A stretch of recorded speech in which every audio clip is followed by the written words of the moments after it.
Hebreos capítulo 4, versículo 13.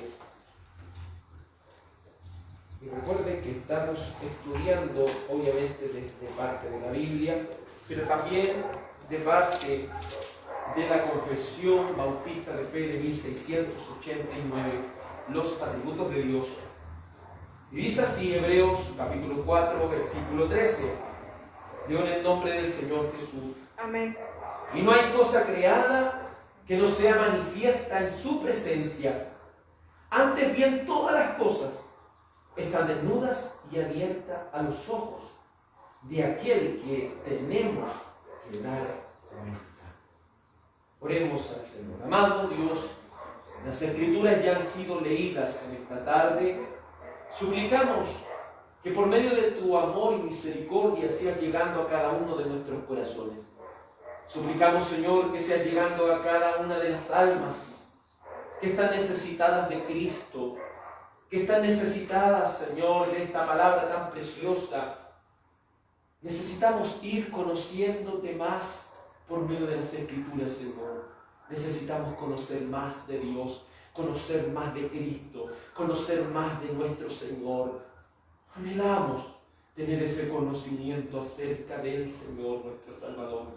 Necesitamos, Señor Dios mío, que cada uno de nosotros nos sea dando sabiduría y entendimiento, que ese es nuestro deseo, Señor, conocerte y entenderte. En el nombre de Jesús. Amén y amén. Favor de tomar asiento. Como ustedes lo saben, vamos estudiando los atributos de Dios cada día martes. Paramos, ¿cierto?, 2 días martes por temas de vacaciones. Y gracias le damos al Señor, ¿cierto?, que nuestros hermanos de una u otra manera, ¿cierto?, estuvieron ayudando. Nuestro hermano Cristóbal, nuestro hermano Claudio, nuestra hermana Yael. Y eso es maravilloso, que podamos trabajar todos juntos para la gloria de Cristo. Amén. Bueno, amados, hoy estudiaremos Dios es omnisciente. Dios es omnisciente. A partir de lo que leímos aquí en Hebreos capítulo 4, versículo 13, dice: y no hay cosa creada que no sea manifiesta en su presencia. Antes bien, todas las cosas están desnudas y abiertas a los ojos de aquel a quien tenemos que dar cuenta. Dios es omnisciente porque delante de Él todas las cosas están descubiertas. Delante de Dios, dice, todas las cosas están abiertas. No hay cosa creada, dice el Señor.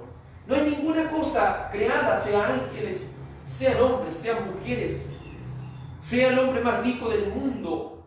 El Señor conoce todo acerca de esa persona.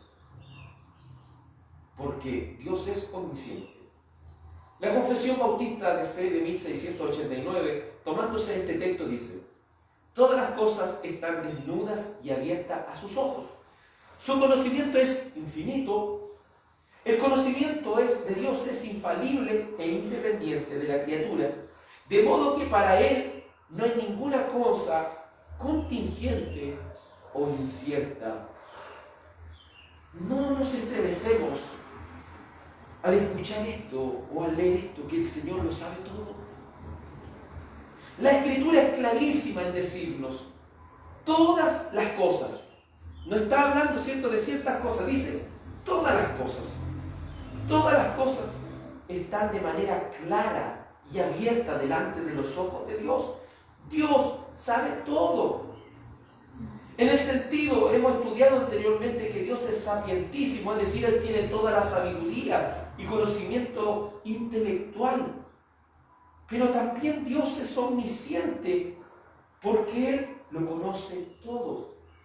Haciendo, ¿cierto?, una síntesis o una introducción de esto, entendimos que el Señor nos ve en nuestro día a día. El Señor ve lo que pensamos cada uno de nosotros. El Señor puede discernir lo que nosotros imaginamos. Y todas las cosas que están a nuestro alrededor están descubiertas delante de sus ojos. Haciendo ¿cómo podemos decirlo? El significado de la palabra omnisciente, ¿cierto? Es una palabra compuesta por omni y ciente. Omni significa todo. Omnisciente significa conocimiento. Si decimos que Dios es omnisciente, decimos que Dios lo conoce todo. Dios lo conoce todo. Nosotros como seres humanos siempre estamos propensos a conocer cosas, siempre estamos dispuestos a conocer. Nos gusta viajar, yo creo que cada uno de nosotros nos gusta viajar, ir a lugares nuevos, conocer otros lugares y algo que es bonito para nosotros. Lo experimentamos como algo bonito, como algo hermoso el viajar. Pero como al analizar al Señor, que es omnisciente, Él ya lo conoce todo. Y cuando uno lo conoce todo, ya no se sorprende. ¿Se fijan en eso? Pero cuando uno conoce algo por primera vez, ¿qué es lo que causa a uno? Sorpresa. Cuando es algo hermoso, causa una sorpresa.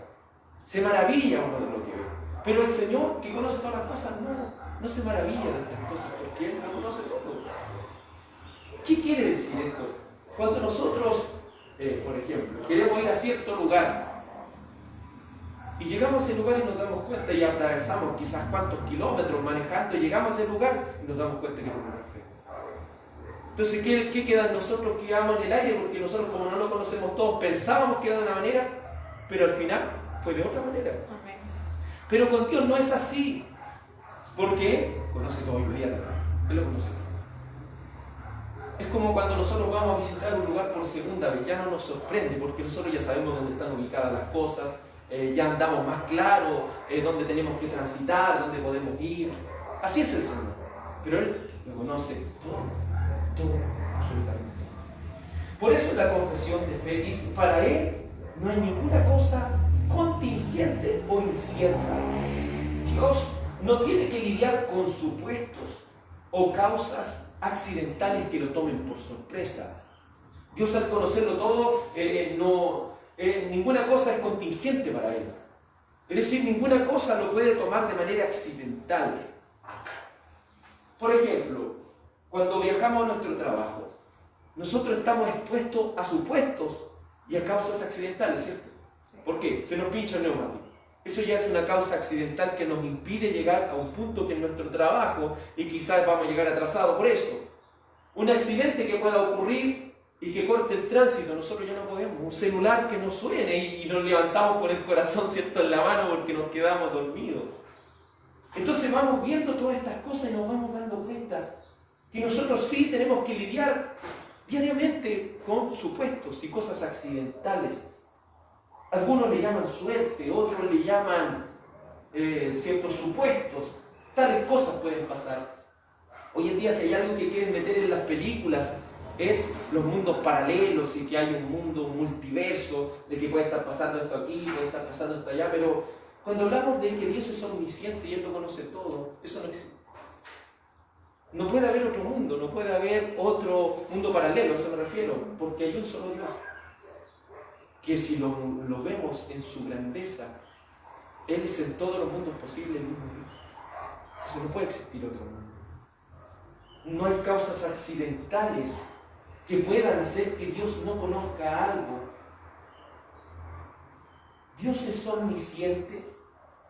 No lidia con tipo de cosas que nosotros nos puedan sorprender, pues Él sabe con exactitud cómo se desenvuelven las cosas. El Señor las sabe con exactitud. Muchas veces cuando la gente se imagina la omnisciencia, se imagina que Dios, ¿cierto?, ya vio que todas las cosas iban a suceder así, ¿no? Cuando hablamos de la omnisciencia, hablamos de la capacidad innata que tiene Dios de saber las cosas.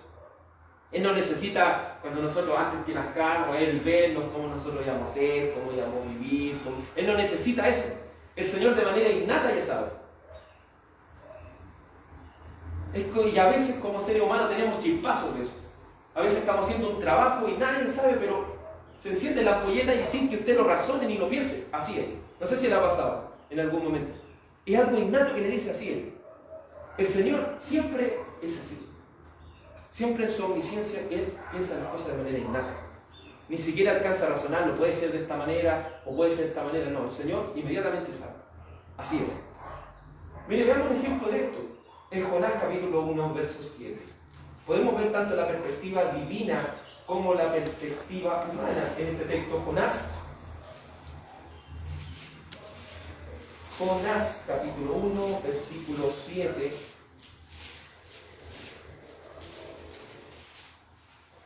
vamos a ver por medio de la palabra del Señor cómo los supuestos no existen. Jonás está después de Amós, antes de Miqueas. Jonás, capítulo 1, verso 7, dice así la Escritura. A ver, vamos a leer desde el verso 4, desde el verso 3 para entender el contexto. Bien. Jonás 1:3. Y Jonás se levantó para huir de la presencia de Jehová a Tarsis, y descendió a Jope, y halló una nave que partía para Tarsis, y pagando su pasaje entró en ella para irse con ellos a Tarsis. ¿Lejos de qué cosa? De la presencia de Jehová. ¿A dónde quería ir Jonás? Lejos del Señor. Dice, pero ¿cómo un profeta del Señor que está yendo lejos? Pero Jehová hizo levantar un gran viento en el mar, y hubo en el mar una tempestad tan grande que se pensó que se partía la nave. Los marineros tuvieron miedo y cada uno clamaba a su Dios, y echaron al mar los enseres que había en la nave para descargarla de ellos. Pero Jonás había bajado al interior de la nave y se había echado a dormir. Y el patrón de la nave se le acercó y le dijo: ¿qué tienes, dormilón? Levántate y clama a tu Dios. Quizás Él tenga compasión de nosotros y no perecemos. Y dijeron cada uno a su compañero: venid y echemos suertes, para que sepamos por causa de quién nos ha venido este mal. Y echaron suertes, y la suerte cayó sobre ellos. Pensemos esto por un momento. Jonás quiere irse lejos de la presencia del Señor. El Señor le dice que vaya a Nínive, él va a Tarsis, es decir, el Señor le dijo que fuera al norte, él se fue para el sur, para el otro lado. Y toman una barca. Estas personas que toman la barca, ellos dicen: vamos a llegar a nuestro punto, ¿cierto? Vamos a llegar a Tarsis. Jonás piensa que va a llegar a Tarsis, pero dice: y Jehová levantó ¿qué cosa? Una gran tempestad. Ellos no sabían, pero el Señor no vive de supuestos. El ser humano vive de supuestos. Quizás puede pasar como no puede pasar. En cambio el Señor levanta una tempestad, Él lo hace. El ser humano vive de supuestos, dice: no sabemos por qué pasó esto. Ya, vamos a hacer esto, vamos a echar suerte, y por culpa de quién viene esto, vamos a echar suerte. ¿Quién es? Y dice: la suerte cayó sobre Jonás. ¿Usted cree que el Señor está esperando en un sillón, que la suerte caiga sobre Jonás porque así tiene que ser? No. Para el ser humano vive de supuestos. La suerte es un supuesto para el ser humano, porque puede que sea verdad como puede que no. Pero el Señor tiene el poder aún de esas cosas. El Señor tiene la capacidad de decir: esta suerte va a caer sobre Jonás porque Jonás, por culpa de Jonás, está pasando estas cosas. Es increíble ver cómo el Señor no depende del azar para su voluntad. La voluntad de Dios se hace sí o sí. Sí o sí el Señor iba a mover ese azar para que la suerte cayera sobre Jonás. Y Jonás quería ir para otro lado, y el Señor, ¿a dónde lo lleva? Cierto, al hombre lo tienen que echar al agua, porque la única manera que esa tempestad se acabara era que lo echaran a esa agua. ¿Y a dónde terminó yendo Jonás? En un animal, en un gran pez. El Señor se lo llevó para el lado donde él no vivió. Vemos cómo el Señor no funciona. El Señor él no cree en supuestos. No es que a lo mejor Jonás va a salirse con la suya, no. Si no puede, por eso se llama gracia irresistible. Si no se puede, trata de resistirlo, pero no se puede. Porque el Señor nos llamó a este camino. Y Él siempre quiere lo mejor para nosotros, aunque nosotros no lo entendamos. Pero vemos cómo el Señor opera aún en las cosas que para nosotros parecen ser azar o supuestos. El Señor tiene la película clara, como podríamos decir. Mire, vamos a Proverbios 16:33. Proverbios 16:33.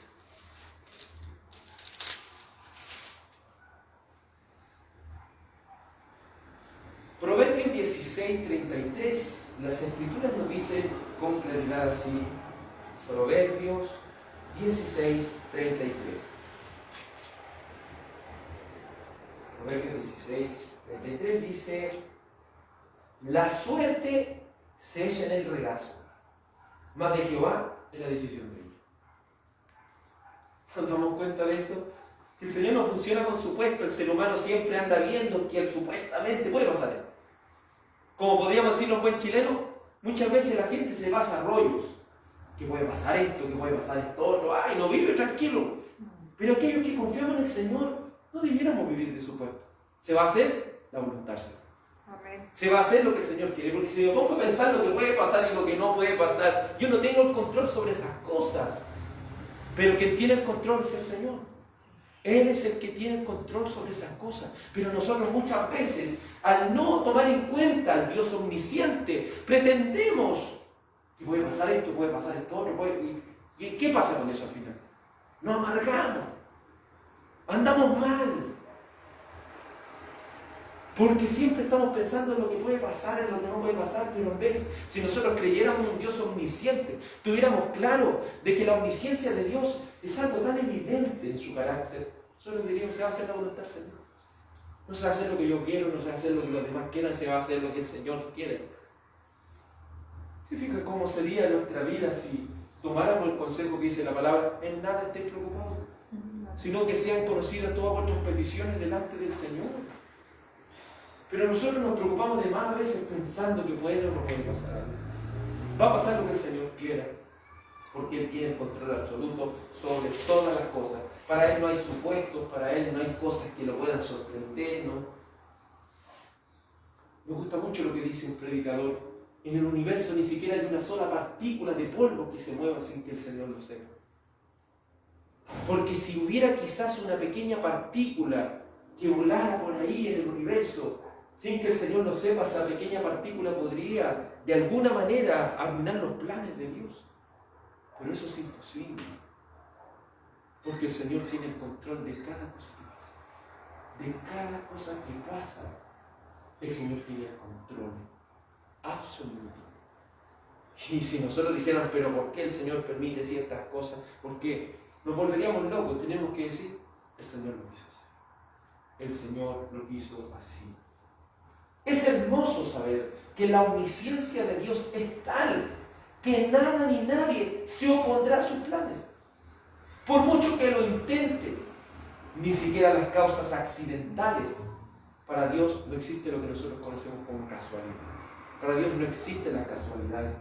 Para Dios no existen las causas accidentales o incidentales. Cuando hablamos de Dios como omnisciente, hablamos de aquel que no necesita de aprendizaje para conocer. Nosotros para conocer algo, ¿qué es lo que necesitamos? Aprendizaje. Siempre necesitamos aprender para saber algo. Son pocas las cosas, como le digo, que a veces vienen de manera innata. Son pocas los chispazos que a veces tenemos de cosas innatas, pero en la mayor cantidad de cosas necesitamos conocer para aprender. Entonces, si dijera que el Señor necesita conocerme a mí para saber quién soy yo, no. El Señor ya lo sabe. Él no necesita conocernos, nosotros empezar a averiguar quiénes somos. No, el Señor lo sabe. Entonces se da cuenta como que ¿qué podemos ocultar del Señor? Si Él lo conoce todo. A veces como seres humanos tendemos a ignorar la omnisciencia. ¿Y por qué la ignoramos? Porque es un atributo incomunicable. Porque ¿quién de nosotros es omnisciente? Yo no puedo saber lo que usted piensa, ni usted saber lo que yo pienso. Pero el Señor sí. Pero es más sorprendente y vamos a ir analizando esto y quiero que vaya cada vez pensando en esta cosa con más profundidad. El Señor puede saber lo que piensa usted, lo que pienso yo, lo que piensa usted, lo que piensan todas las personas. El Señor lo puede saber. Al mismo tiempo tiene almacenado todo lo que toda la gente que ha vivido, existido, existe y existirá va a hacer y va a pensar. El Señor lo sabe todo. Entonces, algo que lo vamos mirando, alguien que no conoce la omnisciencia del Señor se atreve a decir, por ejemplo, es que el Señor eligió a ciertas personas para salvación porque Él primero en su mente vio cómo esa persona sería en el futuro. No. Si el Señor no necesita conocer, no necesita aprender para conocer. El Señor ya lo sabe. Amén. ¿Y qué es lo que dice el Señor con respecto a la salvación? Dice, por cuanto todos pecaron, todos están destituidos de la gloria de Dios. Eso es el conocimiento o la omnisciencia de Dios de manera innata. Porque eso se dijo hace cuánto tiempo.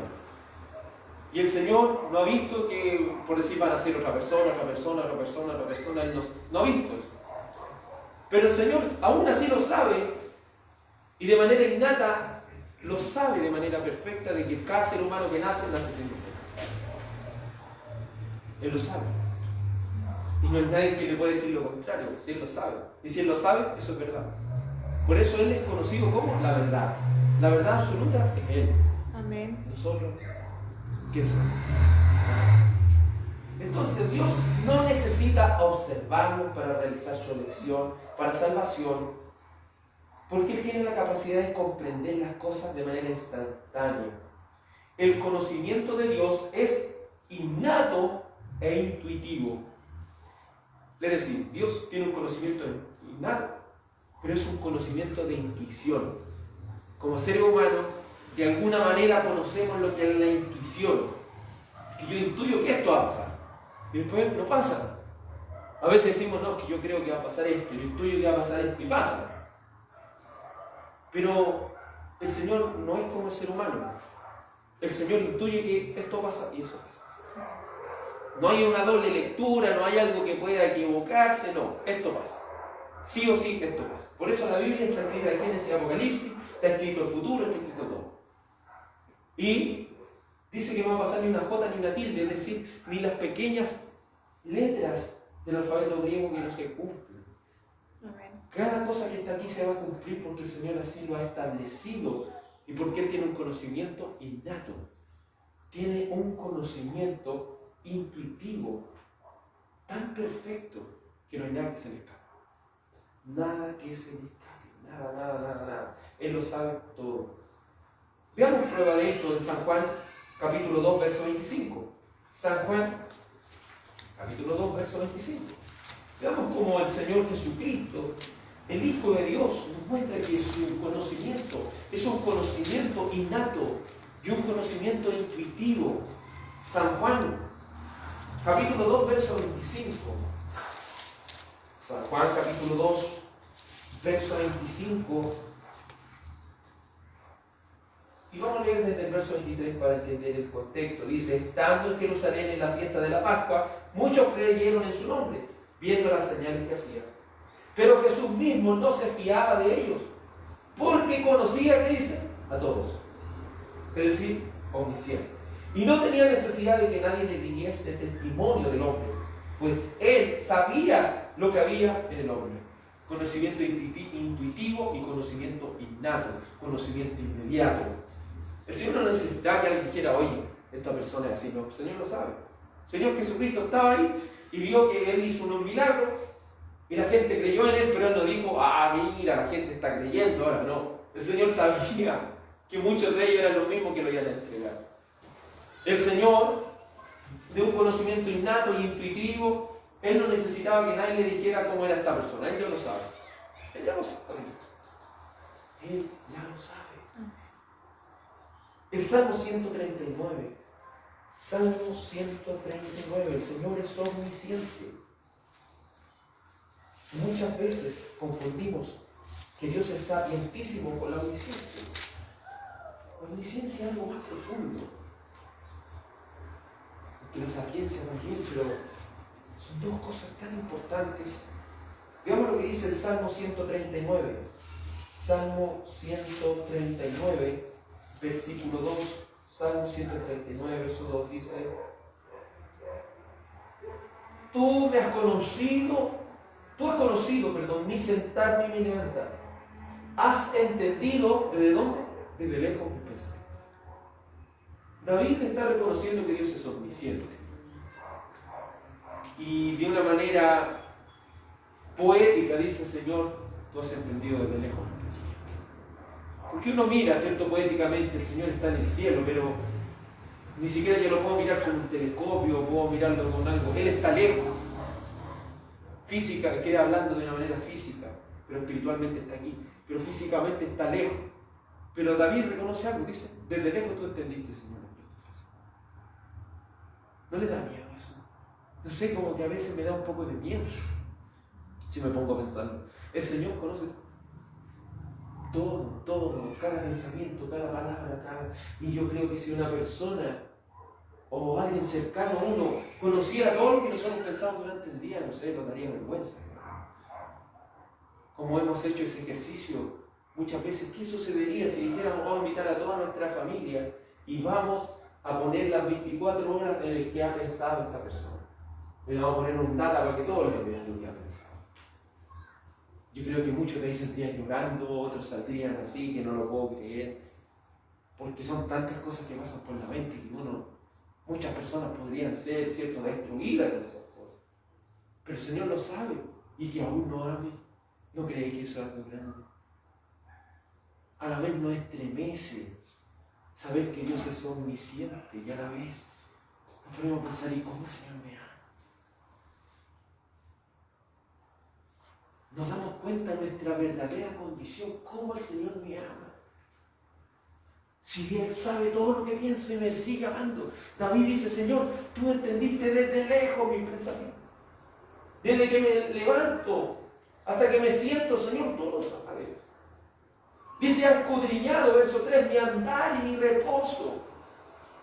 Es decir, el Señor no solamente ha visto nuestra manera en la cual nos desenvolvemos en la vida, el Señor lo ha escudriñado. Y cuando hablamos de escudriñar, hablamos de buscar algo de manera minuciosa. El Señor de manera minuciosa ha visto todo lo que hay aquí. Cada segundo. El Señor lo tiene grabado en su mente. Cada cosa que hemos pensado, cada cosa que hemos dicho.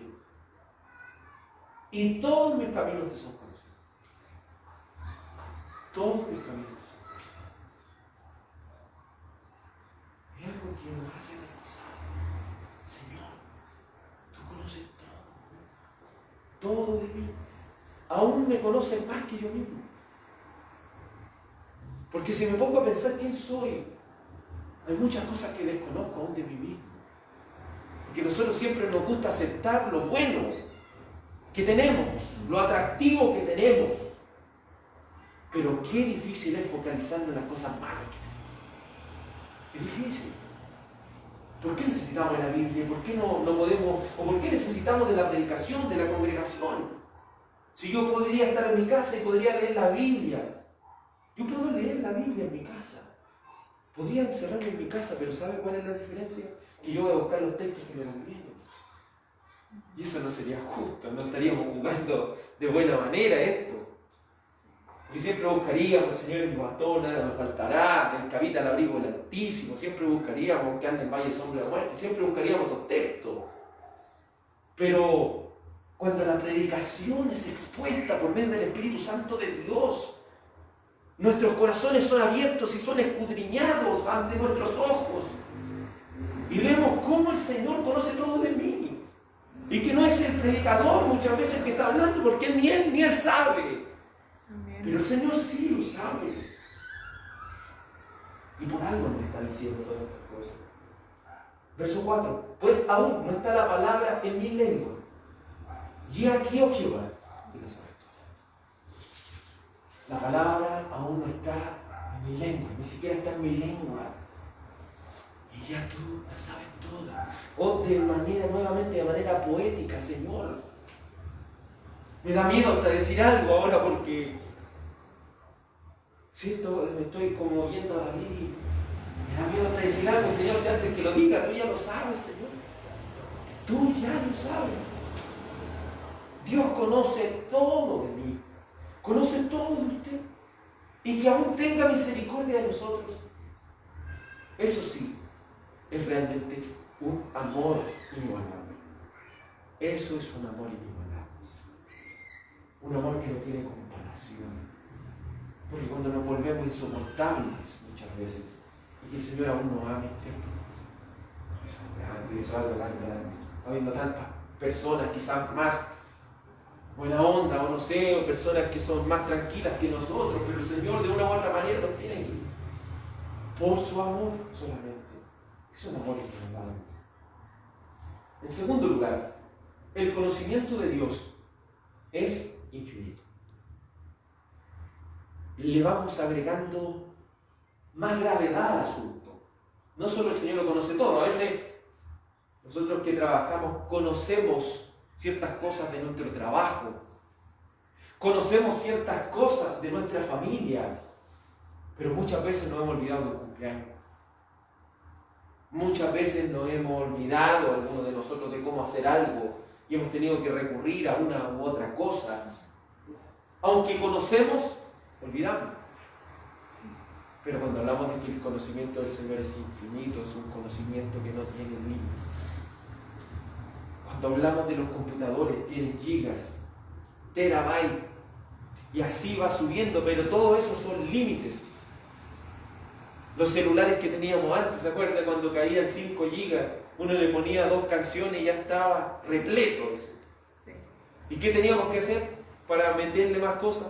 Borrar, olvidar, no pueden meterle. Tenemos enfermedades tales como el Alzheimer, las cosas se van olvidando, aunque las conozcamos se olvidan. Pero el conocimiento de Dios es infinito. Y eso es grave. Porque vemos cómo este atributo incomunicable se combina con otro, la omnisciencia con la infinitud. Porque la infinitud de Dios se une con la omnisciencia y tiene como resultado un conocimiento que no tiene límites. Dios es infinito porque es omnisciente. Es decir, el conocimiento de Dios no tiene límites. No podemos ponernos en un caso, ¿cierto? En este caso, como de una película. No sé si han visto alguna vez los X-Men. Un hombre llamado Magneto, ¿qué es lo que se pone en la cabeza? Un casco. ¿Para qué? Para que el doctor X no le vea lo que está pensando. Pero nosotros no podríamos decir, yo me voy a poner algo para que el Señor no piense, no me vea lo que estoy pensando, eso es imposible. Humanamente es imposible. El Señor sabe lo que estamos pensando. Y ese conocimiento que Él tiene es infinito. Es un conocimiento infinito. No podemos pretender que la memoria de Dios puede fallar. La memoria de Dios es infinita. Sabe cada cosa, a cada segundo que hemos hecho, de cada ser humano que ha existido, que existió y existirá. Cada ser creado el Señor conoce. Entonces se fija que el diablo a veces, y nosotros los seres humanos, los demonios, para poder vivir o para poder hacer cosas malas, ¿qué es lo que necesitamos? Obviar la omnisciencia del Señor. Si yo obvio la omnisciencia del Señor, voy a creer que voy a poder salirme con la mía, pero no puedo. Jonás, ¿qué es lo que se olvidó de la omnisciencia del Señor? Pues si él sabía de la omnisciencia del Señor, pero la ignora. Pero ¿sabe cuál va a ser el resultado? Aunque pretendamos ignorar el carácter de Dios, aunque queramos sepultarlo, es imposible. Nos estamos engañando a nosotros mismos. Estamos tratando de huir de algo que no podemos. Porque hay alguien tan inmenso, tan grande, que ha posado la mirada sobre nosotros. Nos dijo Jeremías, traté de resistirlo, no pude porque estaba metido dentro de mis huesos. Metafóricamente está diciendo, dentro de los huesos está la médula, eso es como lo más adentro que tenemos, físicamente. El Señor está en lo más adentro que estoy y no puedo, por más que pueda, por más que quiera, no puedo.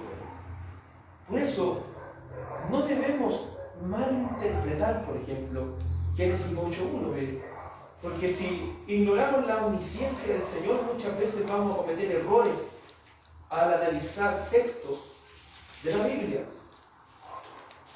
Génesis 8.1. Mire lo que dice Génesis 8.1. ¿Se contradice la Biblia? Como alguna persona podría decir. Dice, y se acordó Dios de Noé. Está diciendo, hermano, usted dice que el Señor es omnisciente. ¿Cómo se va a acordar? ¿Eso quiere decir que se lo olvidó? No. Entiéndase, se acordó como el tiempo preciso donde la voluntad de Dios actúa en favor de sus hijos. Cuando hablamos de que el Señor se acuerda, está hablando el profeta de que el Señor tiene ese tiempo preciso donde Él va a actuar. Entonces, que se acordó es porque el Señor en el momento preciso su voluntad de Dios. Y uno humanamente, el Señor se acordó de mí. Pero si el Señor ya sabía, pero Él no lo iba a colocar en el momento que nosotros queramos. Iba a ser en el momento de Él, porque el momento de Él es perfecto, nuestro momento errado, muchas veces nos equivocamos. Y hemos tenido que hablar con muchas personas que han estado, ¿cierto?, en la iglesia o le han predicado y dicen, pero es que yo nunca quise venir en ese momento. Pero hubo otro momento que sí el Señor hizo la obra y estoy aquí. En tercer lugar, el conocimiento de Dios es infalible. El conocimiento de Dios no solo es infinito, sino que también es infalible. La intuición de Dios no falla jamás. Dios es infalible. Su conocimiento, su omnisciencia es infalible, porque Él es infinito. Y eso nos enseña que Dios lo sabe todo con exactitud. Dios no se equivoca. Las cosas que han sucedido, están sucediendo y sucedieron, lo han hecho tal como su voluntad se lo quiere. Amén. Porque Él nunca se equivoca. Nunca se equivoca. Otro atributo incomunicable, porque los seres humanos no equivocan.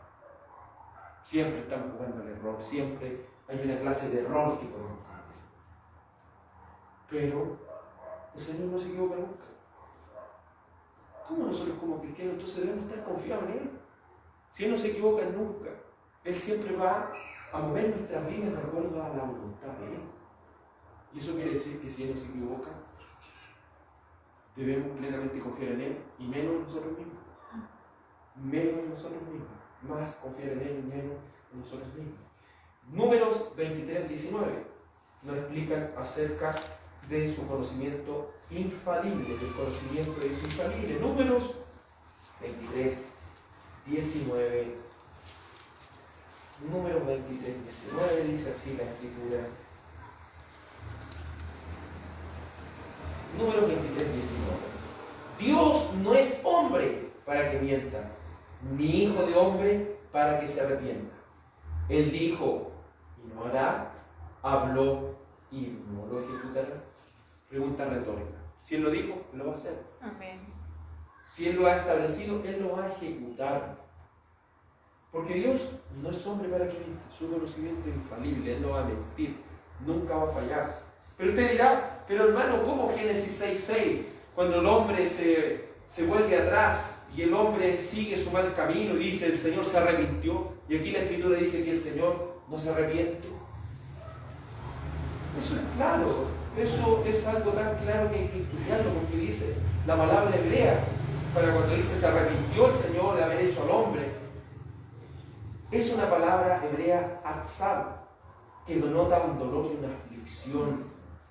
Por eso las traducciones más actualizadas dicen, y el Señor le pesó en su corazón de este dolor. Entonces a veces, por no conocer la palabra del Señor, cometemos errores interpretativos. La palabra nunca se equivoca. Somos nosotros los que nos equivocamos en interpretarla. Y nos equivocamos porque no somos certeros en ir entendiendo el carácter de Dios. Cuando hablamos de que el mismo Señor se arrepintió, estamos hablando de un sentimiento humano. ¿Y qué estudiamos anteriormente? ¿Se acuerdan? Dios es impasible. Dios no está sujeto a sentimientos humanos. ¿Por qué? Porque si Dios estuviera sujeto a sentimientos humanos, no sé si a veces le ha pasado, uno a veces se levanta enojado. Y cuando se levanta enojado, ¿cierto? Contesta mal, anda viviendo todo mal, y se acuesta el otro día y el otro día a veces anda bien. Eso nos pasa a veces como seres humanos. Entonces, si el Señor tuviera pasiones, Él un día se podría levantar enojado y quedar aquí con el mundo. Pero el Señor no es motivado por sus pasiones, porque las pasiones tienden a gobernar, ¿qué cosa? La razón. Por eso dicen, nunca es bueno hablar cuando tenemos la cabeza caliente, ¿cierto? Nunca es bueno hablar porque no vamos a hablar con la razón. El sentimiento del momento gobernó la razón. Entonces vamos a decir cosas que no tienen nada que ver, vamos a decir cosas que no tienen sentido. Entonces el Señor es impasible, Él no es bueno por esta cosa. Entonces, ¿qué quiere decir el escritor, Moisés? ¿Qué quiere decir en Génesis? Él quiere transmitirnos el por qué el Señor va a destruir al hombre. No porque se equivocó, sino porque Él lo permitió en primer lugar. Y en segundo lugar, porque ¿qué es lo que motiva el pecado? La ira de Dios. Amén. Entonces quiere que el lector diga, justamente el Señor por eso tiene que enviar el diluvio y matar a toda esa gente. Es mala. Se olvida el Señor, hace lo malo. Eso es lo que quiere el lector, ¿me entiendes? No quiere decir el autor, Moisés, no quiere decir, no, el Señor se equivocó aquí, no. El Señor nunca se equivoca, nunca se va a equivocar. Isaías 46, 9. Nosotros nos vamos a equivocar muchas veces, pero Él no se va a equivocar nunca. Isaías 46, 9. Isaías 46, 9. Dice así el Señor. Isaías 46, 9. Acordaos de las cosas pasadas desde los tiempos antiguos, porque yo soy Dios y no hay otro Dios, y nada hay semejante a mí. Que anuncio, dice, lo por venir desde el principio, y desde la antigüedad lo que aún no era hecho. Que digo, mi consejo permanecerá, y haré todo lo que quiero. Entonces aquí hablamos de un Dios que no se equivoca. Él no se equivoca porque Él anuncia las cosas antes de que pasen. Y lo dice con certeza. Lo dice con confianza. El Señor no se va a equivocar.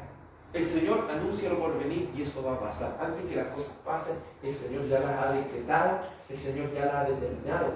Porque Él es soberano. Se fija cómo los atributos se van uniendo entre sí. Porque no son partes de Dios, sino que Dios es la amplitud de ellos. Pero a la vez cada uno de ellos, como decía esto nuestro hermano Pablo de la Iglesia Bautista en Machalí, el Señor es sus atributos. No es que los atributos sean el Señor, no. Dios es sus atributos. Cuando hablamos de amor, Dios es amor. Amén. Cuando hablamos de lo que estamos entendidos es omnisciente. No que Dios tenga omnisciencia, Él es la omnisciencia misma. Él es la infalibilidad misma. Él es el conocimiento mismo. Entonces vamos aprendiendo muchas cosas con respecto a esto. En cuarto lugar, su conocimiento es independiente de la criatura. El conocimiento de Dios, la omnisciencia del Señor es independiente de la criatura. Dios no está sentado en un trono esperando expectante que suceda o qué haremos como seres humanos. Es decir, el Señor no está sentado en un sillón y decir, ahora, ¿qué va a hacer las personas?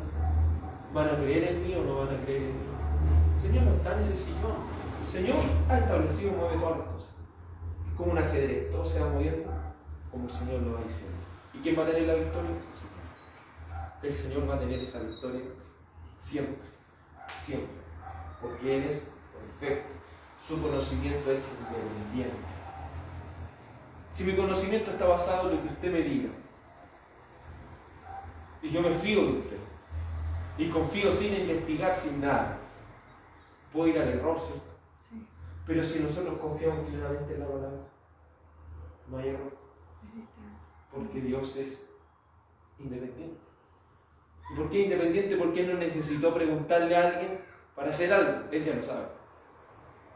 Pero nosotros, si a nosotros nos enseñan mal, vamos a vivir mal, vamos a hacer las cosas mal. Pero el Señor no es enseñado porque Él es el que enseña, Él es el conocimiento mismo. Y todo aquel que quiera tener un grado de conocimiento debe acercarse al dueño del conocimiento. Cuando vamos a un libro estamos hablando una derivación del conocimiento. Pero cuando vamos a la palabra de Dios, vamos a la esencia misma de Dios en las Escrituras, estamos yendo al origen del conocimiento. Por eso la Biblia en la antigüedad era conocida como la reina de todas las ciencias. Pero hoy en día se ha dejado la Biblia de lado y se ha seguido el camino del humanismo. Dios es independiente. Vamos a Job, capítulo 9, verso 12. Job 9, 12. Dice así la palabra de Dios.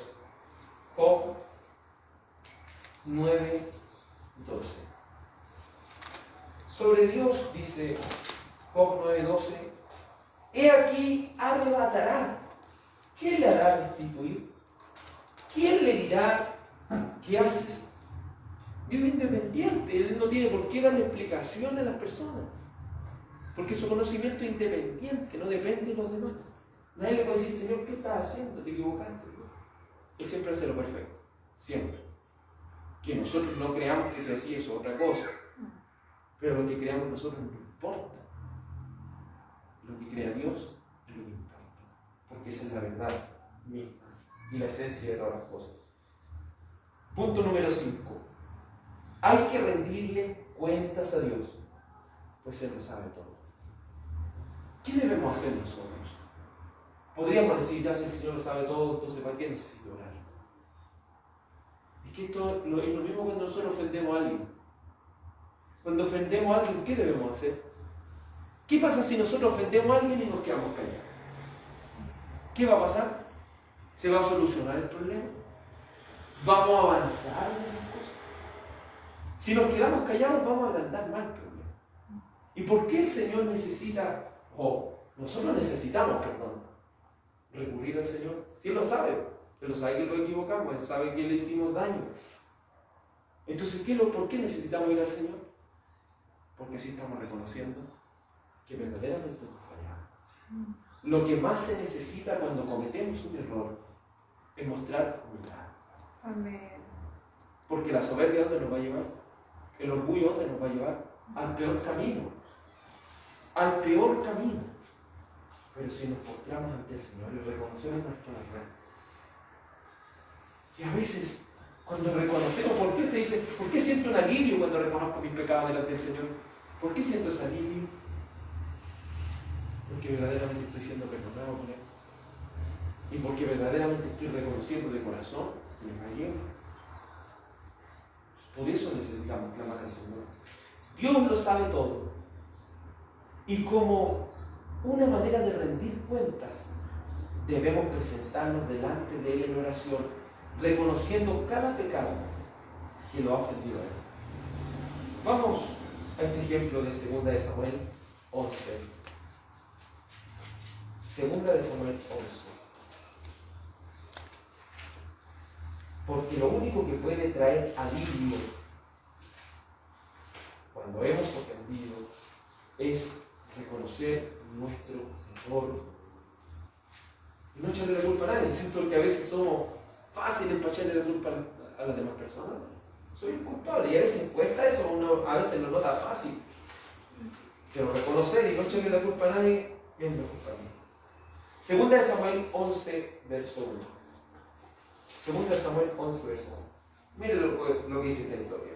Aconteció al año siguiente, en el tiempo que salen los reyes a la guerra, que David envió a Joab, y con él a sus siervos, y a todo Israel, y destruyeron a los amonitas y sitiaron Rabá. Pero David se quedó en Jerusalén. Y sucedió un día, al caer la tarde, que se levantó David de su cama, y se paseaba sobre el terrado de la casa real, y vio desde el terrado a una mujer que se estaba bañando, la cual era muy hermosa. Envió David a preguntar por aquella mujer y le dijeron: aquella es Betsabé, hija de Eliam, mujer de Urías Eteo. Y envió David mensajeros y la tomó y vino a él, y él durmió con ella. Luego ella se purificó de su inmundicia y se volvió a su casa. Y concibió la mujer y envió a hacerlo saber a David, diciendo: estoy embarazada. David era un rey, y ese rey era conforme al corazón del Señor. Él lo que hizo fue ofender al Señor. ¿Y lo ofendió de qué manera? Cometiendo este pecado. ¿Pero qué ignoró David? Recuerda lo que estamos estudiando. ¿Qué es lo que ignoró David? La omnisciencia del Señor. Porque él sabía que el Señor está en todo lugar, pero cuando pecamos, como que lo ignoramos. Por eso para pecar necesitamos ignorar la omnisciencia del Señor. Pero si nosotros tuviéramos la omnisciencia del Señor siempre presente, tendríamos más cuidado. Sería como el disco Mario. Pero cuando le perdemos el miedo, el respeto al disco Mario, en cualquier momento podemos chocar. ¿Y es lo que le aconteció a David? Y David, después que hizo eso, siguió comportándose como rey, siguió sirviendo al Señor, él decía Señor, y servía al Señor, y servía siendo el rey. Dijo: ya, esta mujer que embarazada, voy a llamar al esposo, le voy a decir que venga de la guerra, que se acueste con ella para echarle la culpa de que ellos dos, ¿cierto?, era un hijo del matrimonio. El hombre era tan fiel al Señor y a la batalla que dijo, no, yo no puedo estar aquí tomando o bebiendo si la gente está allá batallando. El hombre se puso porfiado, no quiso hacerle caso. Para cubrir esto, mandó al hombre a la primera línea de la batalla para que lo mataran. Y así dijeron, ese es el hijo de Uría de Eteo. Como el hombre ya está muerto, ¿qué iba a decirlo por acá? Quería tapar la mentira, o sea que esto está hablando de harto tiempo. Pero ocurre en el capítulo 12, pasando el tiempo, David siguió siendo, humanamente, ante sus ojos y ante el ojo de los demás, el rey de Israel y un hijo de Dios. Pero mire lo que dice 2 Samuel 12:1. Jehová envió a Natán, es decir, a un profeta. Lo envió a David y viniendo a él le dijo: había dos hombres en una ciudad, el uno rico y el otro pobre. El rico tenía numerosas ovejas y vacas, pero el pobre no tenía más que una sola corderita que él había comprado y criado, y que había crecido con él, y con sus hijos juntamente comiendo de su bocado, y bebiendo de su vaso, y durmiendo en su seno, y la tenía como una hija. Y vino uno de camino al hombre rico, y éste no quiso tomar de sus ovejas y de sus vacas para guisar para el caminante que había venido a él, sino que tomó la oveja de aquel hombre pobre y la preparó para aquel que había venido a él. Entonces se encendió el furor de David en gran manera contra aquel hombre. Y dijo a Natán: vive Jehová, que el que tal hizo es digno de muerte, y debe pagar la cordera con 4 tantos, porque hizo tal cosa y no tuvo misericordia. Entonces dijo Natán a David: tú eres el hombre. ¿Se fijan cómo somos fáciles para juzgar? Somos fáciles para decir, no, esas personas deben morir. Ese hombre eres tú. La omnisciencia. No pudo escapar de la omnisciencia. No pudo escapar de la omnisciencia. Ese hombre eres tú. Y cuando nos pillan, tenemos dos cosas. Como hace cierto el delincuente, no, si yo no sigo, yo no fui. Y llevar y cargar con esa ruta, o reconocer. Sí, lo hizo. ¿Y qué hace David? En el verso 13 dice: entonces dijo David a Natán: pequé contra Jehová. Que él sabía que el Señor era omnisciente, que lo estaba viendo. Yo soy verdaderamente pequé contra Jehová. Usted puede leer el Salmo 51 y puede ver cómo él se arrepintió de corazón delante del Señor. Pero para arrepentirse de corazón, ¿qué es lo que hay que hacer? Reconocer. Amén. ¿Qué debemos hacer? Reconocer. Ayúdame, Señor. Reconocer. Porque Dios es omnisciente. Dios lo conoce todo. ¿Qué le podemos esconder? Debiera ser esa pregunta la que resuene cada día en nuestros corazones. ¿Qué le podemos esconder a eso? ¿Qué le podemos esconder? Si Él es omnisciente, su conocimiento es infalible, nunca se equivoca, es innato. Amén. Oremos al Señor. Dios Padre, hemos meditado en tu palabra esta noche y te agradecemos porque nos sigues explicando y profundizando en tus argumentos. Nos has enseñado la importancia que es la confesión, lo importante que es orar al Señor y reconocer nuestras faltas, reconocer nuestros pecados. Muchas veces, como David, como Jonás, pretendemos ignorar la omnisciencia de Dios. Y al ignorarla solamente nos estamos engañando a nosotros mismos. Como dice tu palabra, Señor, no os engañéis. Dios no puede ser burlado. Todo lo que el hombre siembre, eso mismo va a cosechar. Ayúdanos, Señor, a no estar sembrando de mala manera, porque terrible será cuando tengamos que cosechar todo un juicio, tengamos que cosechar las consecuencias de nuestras acciones, por no querer humillarnos y reconocer: fallé, me equivoqué, reconozco que pequé. Ayúdanos, Señor, a que al salir de esta reunión podamos salir confesados delante de ti, Señor, reconociendo tu omnisciencia. Por amor de tu nombre, permítenos ser libres sin presencia. Señor, ten piedad, porque merezco el infierno y el castigo, pero tu Hijo amado ha tenido misericordia, poniéndose en mi lugar en la cruz, padeciendo por mi culpa. Padre Santo y bendito, que la omnisciencia de Dios quede clavada en nuestro corazón y pueda resonar en nuestra mente. Y aquí, Señor, conoce todo de nuestros hermanos y que aún nos sigas amando y aconsejando. Se trata de un amor inigualable. Gracias, Padre amado, por permitirnos reflexionar todas estas cosas. Te suplicamos que tu gracia, tu paz y tu bendición sea sobre cada uno de nuestros hermanos y hermanas de la fe. Iglesia del Señor, sea bendecida en el nombre de Jesús. Amén. Amén. Que el Señor te bendiga y guarde. Amamos. Amén, Señor.